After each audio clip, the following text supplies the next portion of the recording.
And that, we were usually physical. That made us feel pretty warm.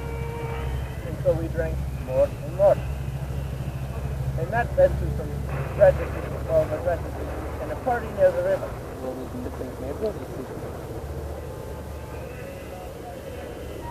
the party near the river, it was alright. Now, I would say it went out with a boom, but it was more of a splash. And yes, we found ourselves under the ice. I know you did. And we were here long enough that we have 2 kids. My son Herbert, and I don't know my daughter's name. But anyway, I was working in the lumber camp off and on. And I got hurt. And one of the camp cooks, not a different, he gave me a little morphine that helped with the pain. And it was great until I died. But see, morphine wasn't illegal then. And anybody could use it. But sometimes they use too much. So I'm over in Potter's Field right now. So say hi and go by. I got started I think I got through 6th grade before I got my first job. I went to work for the flypaper factory in Grand Rapids, and they handed me an application form, told me to put John Hancock on it, so I signed it John Hancock. I was there for a couple summers as John Hancock. I got married, and one of those things where I didn't ask permission from my parents first, and they told me I was beneath them and I could either leave town or they'd see that their widow, or my widow was married to somebody with a better station. So I took my wife and I left town, ended up in Muskegon, where I went from place to place, telling stories, playing cards, getting by. The lumber camps were a good, safe place to work. I put in a few winters in the summer in the lumber camps. I worked, I don't know, 140, 150 different jobs, 140, 150 different names by the time I died. In New York, and his dad starved to death in the Confederate POW camp. I know that his mom then somehow, somewhere along the way, married Mr. Douglas and ended up over here, and I have no idea how that happened. Oh, I'm guessing lumbering, but there's a lot of guys can't answer that. And then we don't know where Mr. Douglas went, but when she leaves Muskegon, Freddie has died, and Mr. Douglas is with her.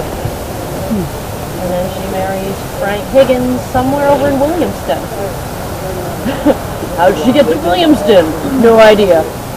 And then they're married for quite some time. He dies, and she ends up marrying again, and she's over in Flint. I think that's where she and Frank end up moving, and she's in the Flint area, and then he dies, and she marries Mr. Plott, I think, in Williamston before they end up in Flint, and then somehow they end up in Detroit.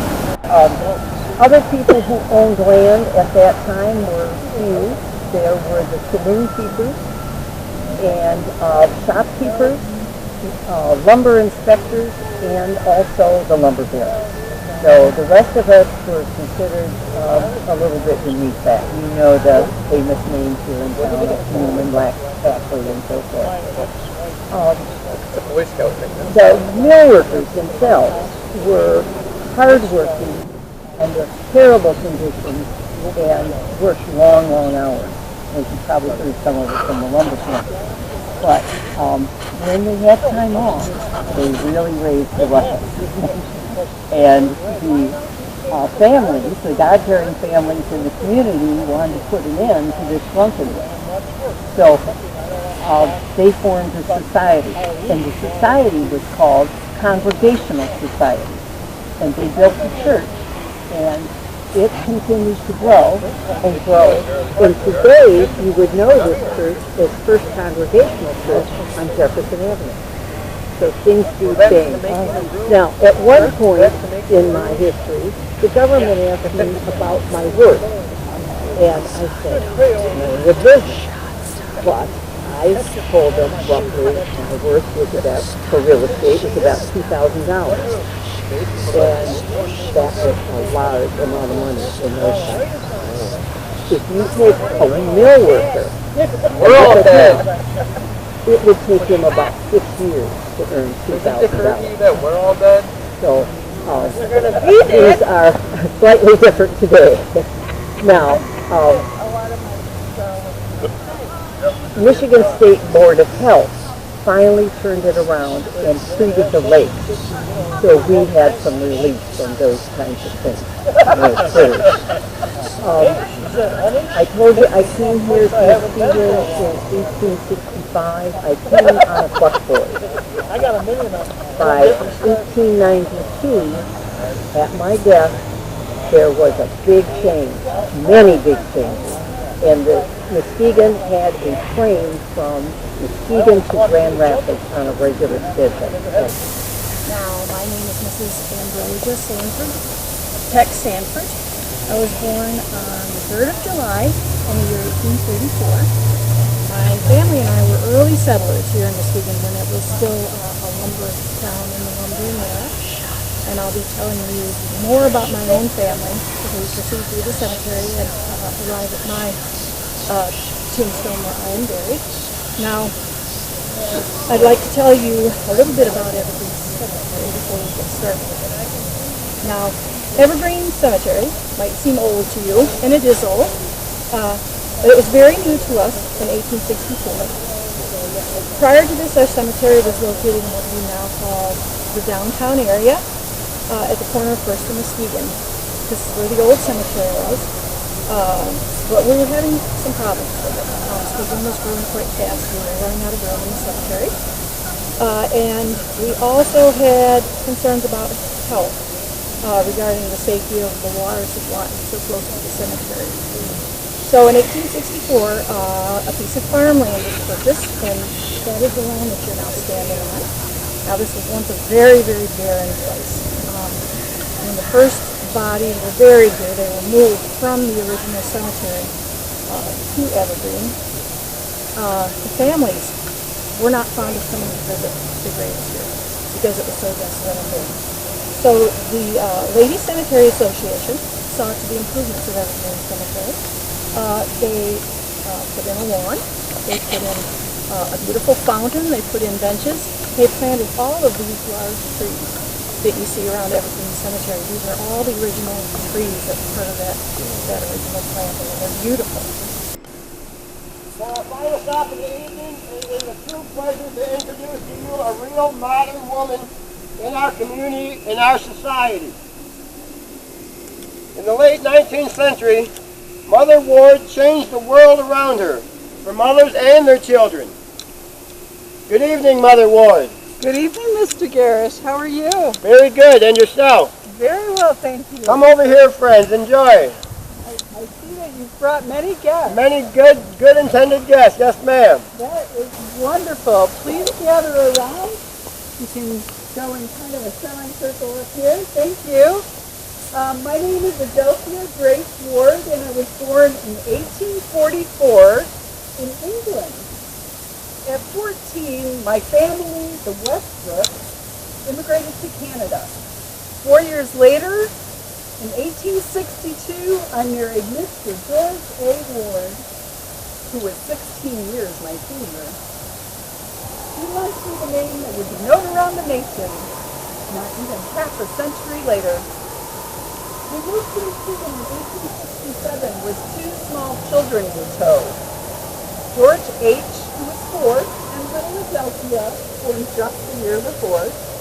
Now, those of you who have traveled with small children can well imagine the challenge it was to travel such a distance without any sort of automobile. How long does it take you now to cross the state from the Canadian border these days? 3.5 hours? Oh my!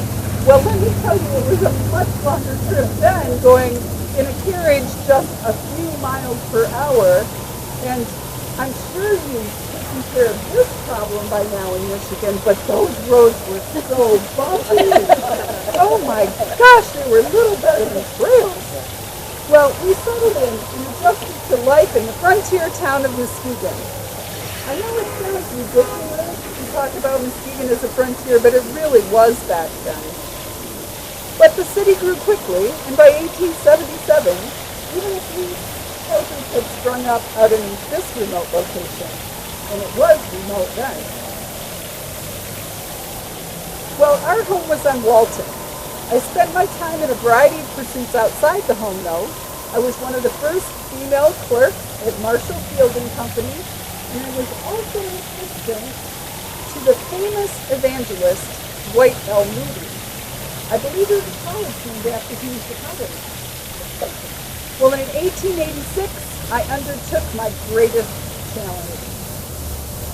On March 25th, I met with 8 other women in my home on Walton to form the Order of the Ladies of the Modern Maccabees.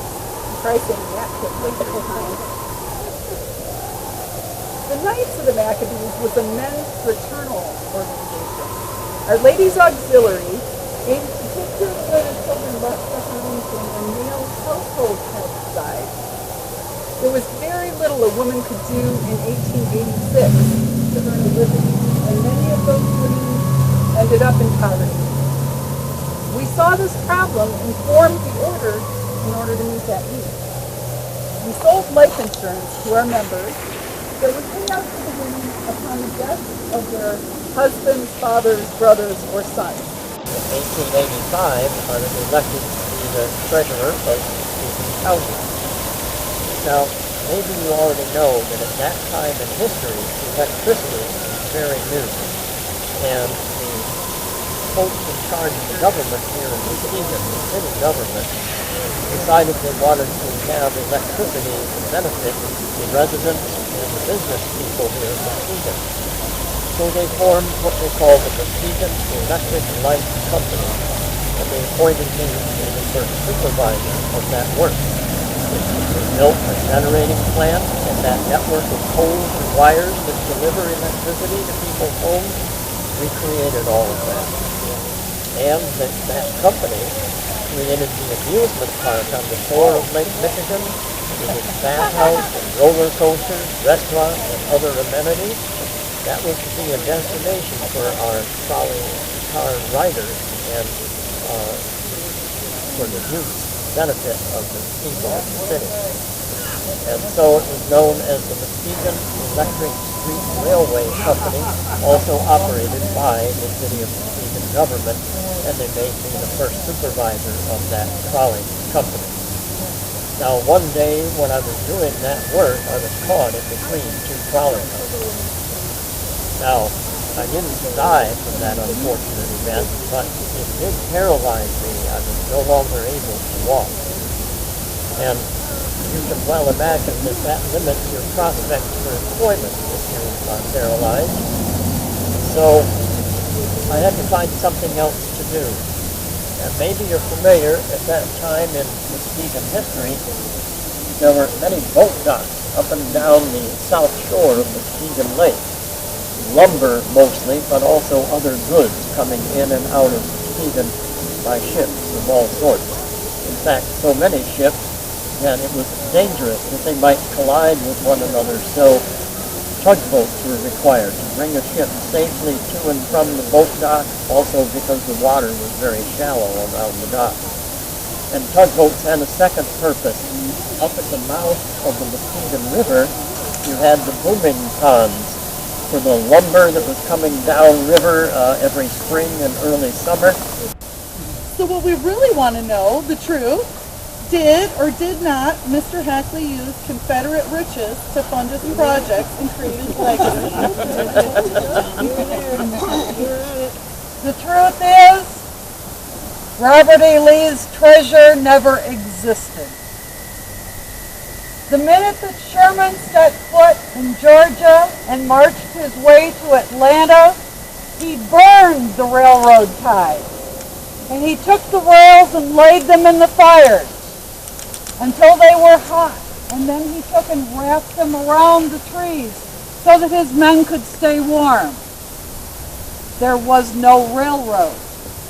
And if you speak with Mr. Garish, he can confirm that the 1,500 miles of road between Atlanta and Muskegon would have been economically unfeasible to build. Post-Civil War economics and the lack of resources and manpower would have made it impossible for him to transport gold from Atlanta to Muskegon. Besides, it would have taken 2 wagons full of gold to finance such an endeavor. Indeed, Mrs. Lee, thank you for sharing with us what you know about the matter. So, Mrs. Lee, there are also some questions about the nature of your relations with Mr. Hackley. What do you say to those?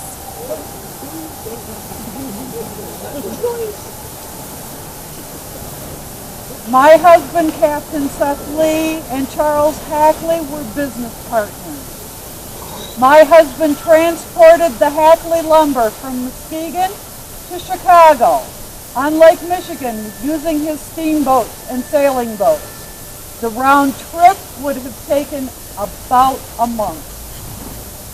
Now it is true that Captain Lee and I named our youngest child Charles Henry Hackley Lee in Charles Hackley's honor.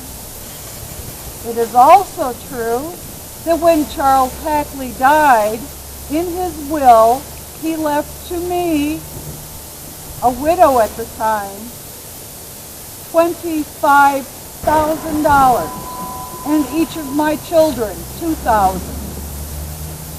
There was also a further stipulation that if Charles Henry Hackley Lee were to drop the Lee from his name within 2 months, he would have inherited an additional $10,000. He did not. After Mr. Higgins passed, I spent a suitable time in mourning, and at age 66, I married my 4th husband, Mr. Benjamin Potts. Mr. Potts died in 1912, and I died 7 years later in 1919. In my 78 years, I outlived 4 husbands, 2 of my 3 children. I saw times of war and times of peace. I saw the mood for mourning relax and bitter of late night resistance. And I learned that for some people, life is short. So please remember to embrace the opportunities that come to you. Enjoy your search for truth and meaning in this lifetime. And thank you so much for your tender respect for my little Freddie. It means the world.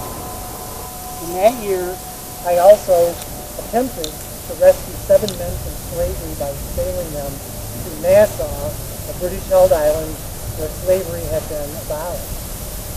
We were captured and returned to the federal prison in Pensacola, where I was convicted of violating the Fugitive Slave Act. I was pilloried and my hand was branded, which was SS, which to the South meant slave stealers, but to sympathetic people in the North, it meant slave savers. I was in prison for nearly a year under very harsh conditions. In 1845, upon my release, I went back to the Northeast and began a 7-year stint of doing anti-slavery lectures around the Northeast states, along with many other abolitionists, including the famous Frederick Douglass, who could give a very eloquent speech, unlike me. One of my main contributions was that my branded hand was quite a draw. People wanted to see the branded hand more than anything else, more than hearing the speeches. And it seemed to me often that they were more scandalized by this relatively small slight to me as opposed to the evils of slavery and the enslavement of nearly 4 million people in this country at the time. So after those 7 years, I had numerous other travels and endeavors. And in 1864, I moved to Muskegon to a small area known as Crimea at the time, but that is now part of or known as North Shore. I became a vegetable and fruit farmer until I passed away in 1878. Now the story of my remains, from my point of view, is that there was a short family ceremony very shortly after my death in April of 1878, and I was buried at the Norton Township Cemetery. But there was right away a movement to establish this monument and to have a ceremony. So just prior to August 1st in 1878, my remains were moved here. The monument is also in this general area.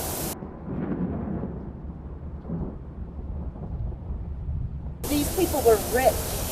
They were very well-to-do.